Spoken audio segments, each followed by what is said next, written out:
Assalamualaikum warahmatullahi wabarakatuh. Selamat pagi anak-anak. Bagaimana kabar kalian pagi hari ini? Mudah-mudahan kabar kalian dalam keadaan baik-baik saja. Kembali lagi bertemu dengan Bapak. Hari ini setelah beberapa hari kita libur belajar, Bapak harap semangat kalian kembali lagi. Tetap semangat dan tetap sehat ya di rumah. Walaupun kita belajar secara daring masih jarak jauh. Dan jangan sampai bosan terus belajar. Oke, hari ini kita akan membahas materi baru, materi bab 2 ya. Tentang matematika peminatan kelas 11 ya, matematika peminatan kelas 11. Oke, tentang trigonometri analitik. Oke, materi prasyarat untuk trigonometri analitik ini, kalian harus mengingat kembali tentang nilai perbandingan trigonometri sudut istimewa. Ya. Oke, jadi kalian harus ingat bahwa sin 0 derajat itu adalah 0, cos 0 derajat adalah 1, tangen 0 derajat adalah 0. Sin 30 adalah setengah, cos 30 adalah setengah akar 3.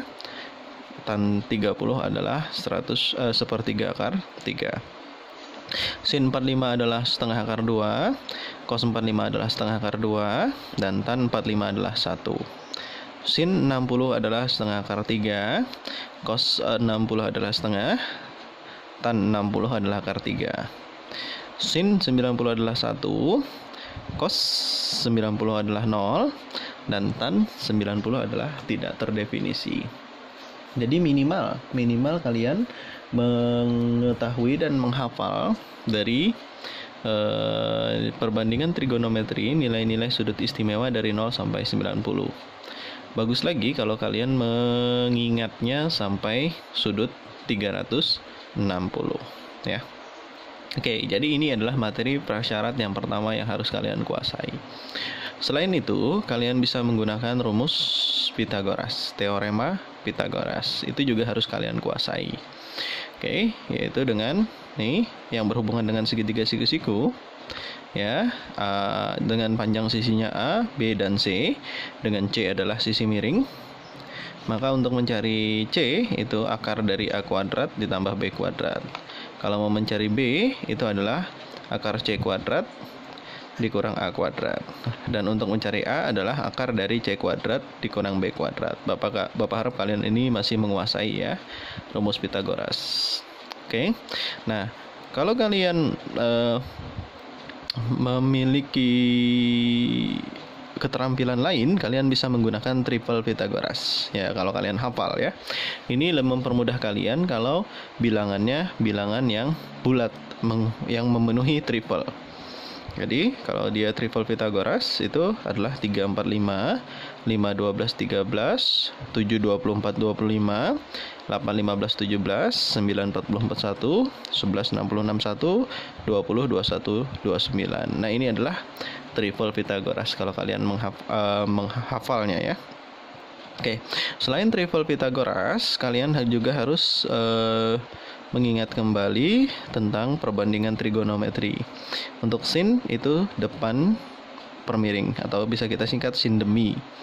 Cos samping miring atau cosami, tan itu adalah depan samping, tan desa ya. Jadi ini juga harus kalian ingat kembali ya. Sin demi, cosami, tan desa. Nah, itu adalah materi-materi prasyarat yang harus kalian kuasai agar kalian mudah dalam trigonometri analitik ini.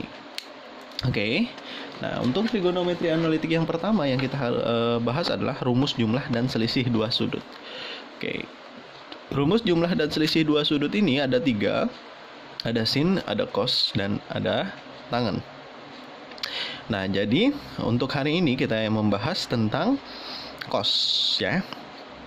Yaitu cos alfa tambah beta atau cos alfa kurang beta. Oke.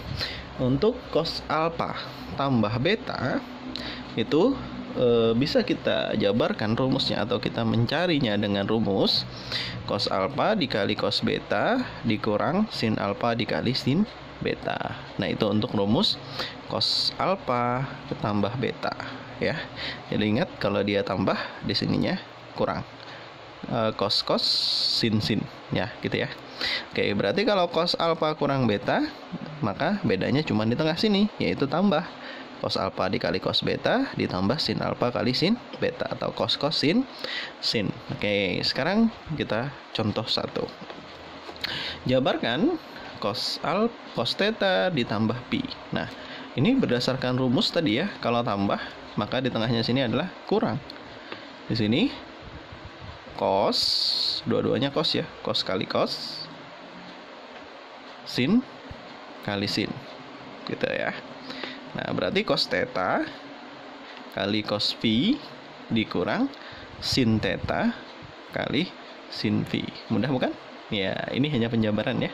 Oke, contoh yang 1 masih, tapi bagian kedua. Sederhanakan ya. Sederhanakan cos 2 theta dikali cos theta ditambah sin 2 theta dikali sin theta. Gitu ya. Nah, cara penyelesaiannya, cos 2 theta dikali cos theta ditambah sin 2 theta kali sin theta. Coba lihat di sininya tambah cos sin, berarti dia hubungannya dengan cos. Karena di tengahnya tambah tadi, maka di sini kurang ya. Oke, depannya 2 theta, tulis 2 theta. Belakangnya theta. Ya kan? Kurang, tambah. Kan kebalikannya ya. Kalau tadi rumusnya dijabarkan. Sekarang penjabarannya kita sederhanakan. Nah, ini kita bisa ya. Cos 2 theta dikurang theta itu sama dengan cos theta. Jadi cos theta itu adalah cos 2 theta dikali cos theta ditambah sin 2 theta dikali sin theta. Nih ya. Oke, penyederhanaan. Oke, sekarang contoh 2. Nah, penerapan dari sudut jumlah dan selisih itu dapat kita lihat pada contoh kedua ini. Nah, coba lihat. Hitunglah tanpa menggunakan kalkulator. Oke.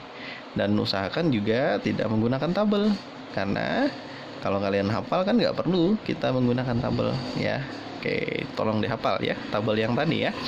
Oke, cos 75. Nah, 75 derajat ini tidak termasuk dalam sudut istimewa. Nah, berdasarkan rumus cos jumlah 2 sudut tadi, 75 ini kan bisa kita ubah menjadi penjumlahan 2 sudut yang istimewa. Ya.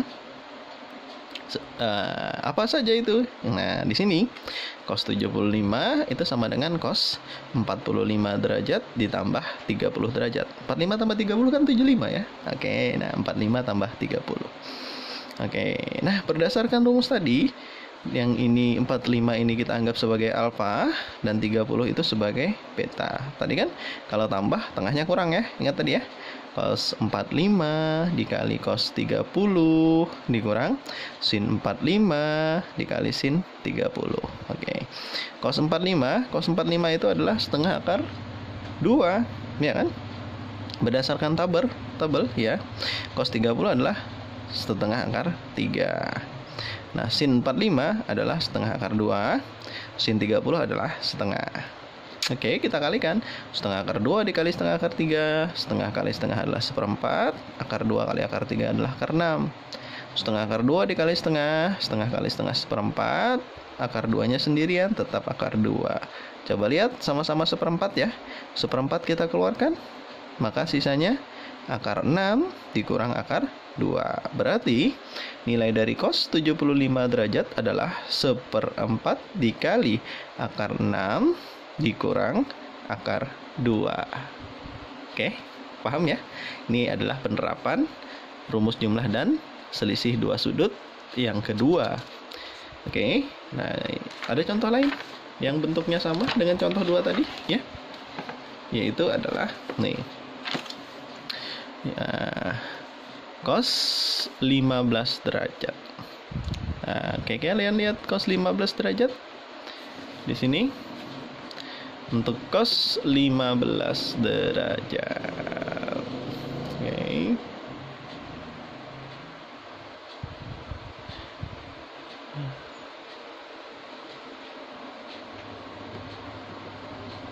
ya. Oke. Nah, coba lihat. Cos 15 derajat itu bukan sudut istimewa. Tapi ternyata bisa kita ubah menjadi 45 dikurang 30.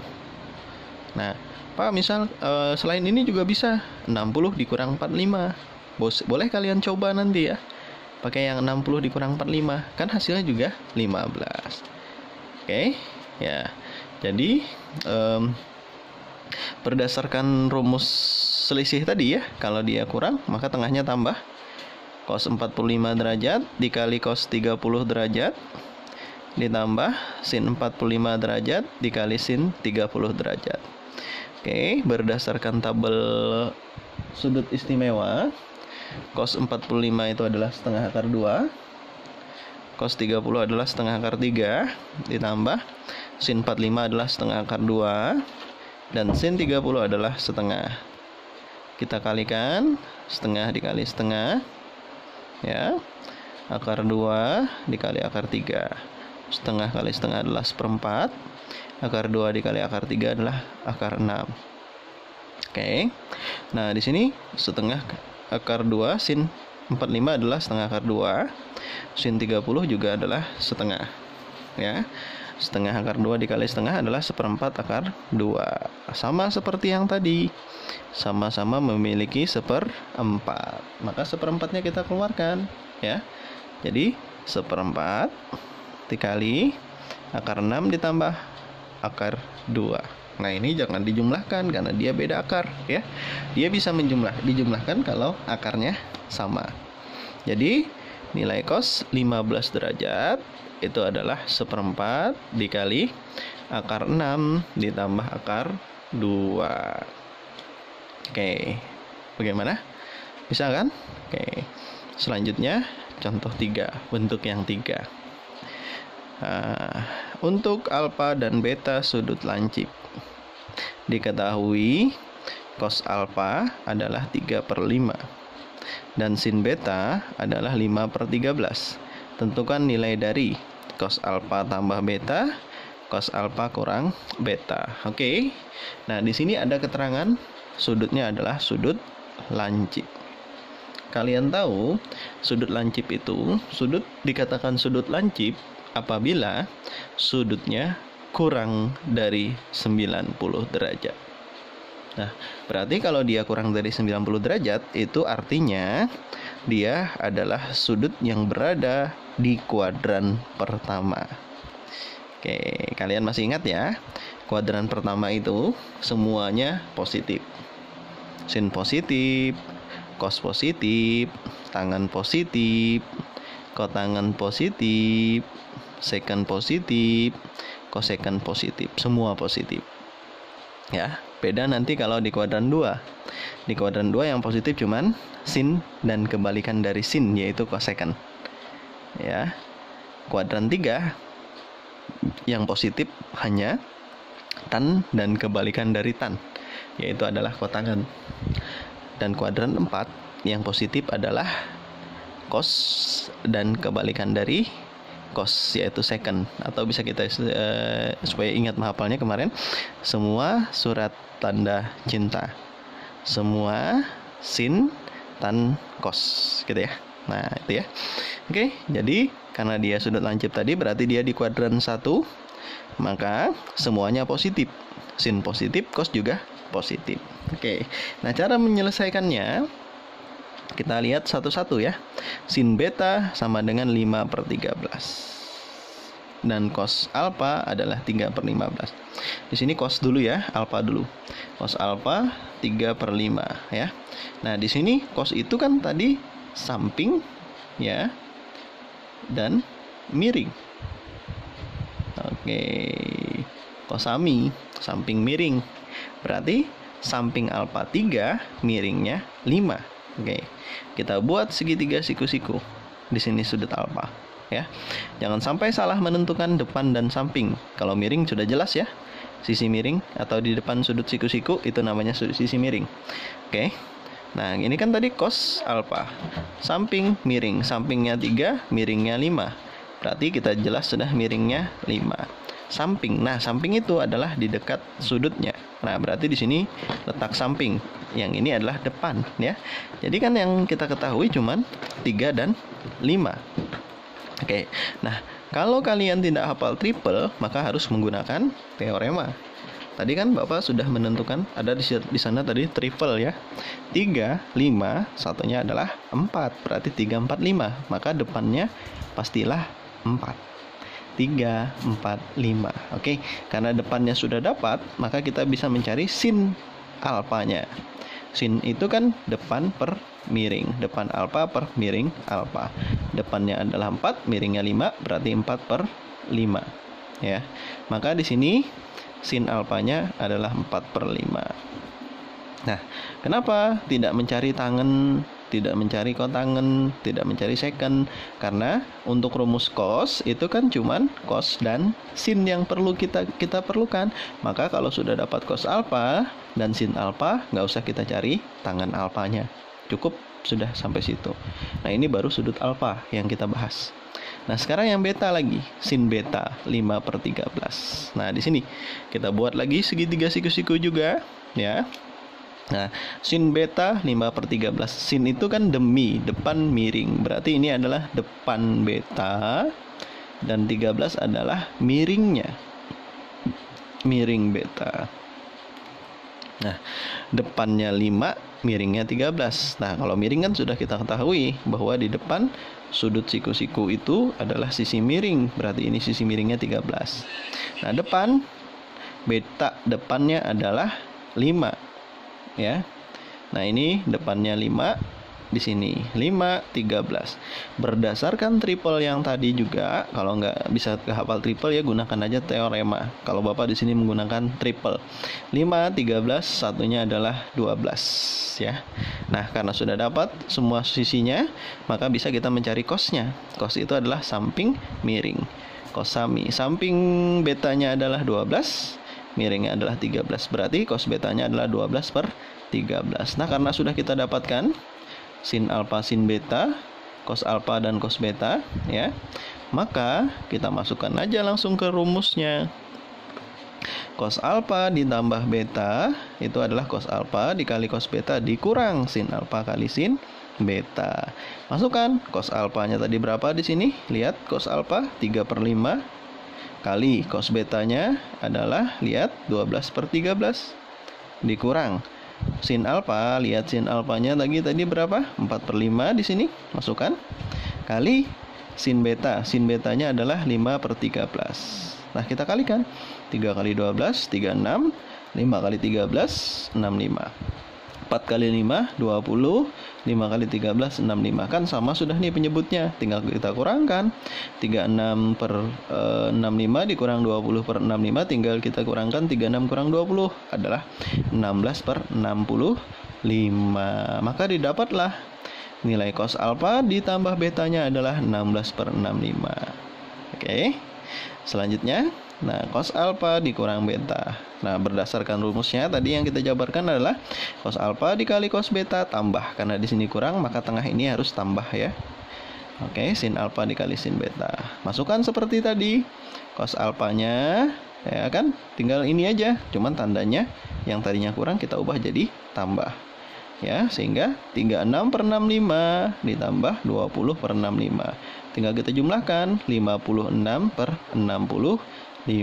Berarti nilai cos alfa dikurang betanya adalah 56 per 65. Nah, seperti itu ya. Mudah bukan? Jadi caranya kalian harus menghafal rumus ini ya, rumus jumlah dan selisih untuk cosnya, sehingga nanti kalian bisa memasukkannya. Nah, nanti kalau kalian ketemu bentuk yang ini yang bisa disederhanakan, silahkan nanti kalian sederhanakan. Misalkan sama-sama bisa dibagi 3, atas bisa dibagi 3, bawah bisa bagi 3, maka kita sederhanakan dengan cara dibagi 3. Nah, kalau yang ini kan tidak ada yang bisa disederhanakan ya. Ini tidak, bawah bisa bagi 5 tapi enggak, atasnya enggak bisa. Atas bisa dibagi 4, bawahnya enggak bisa ya. Begitu juga yang di bawah ini. Nah, itu ya. Oke.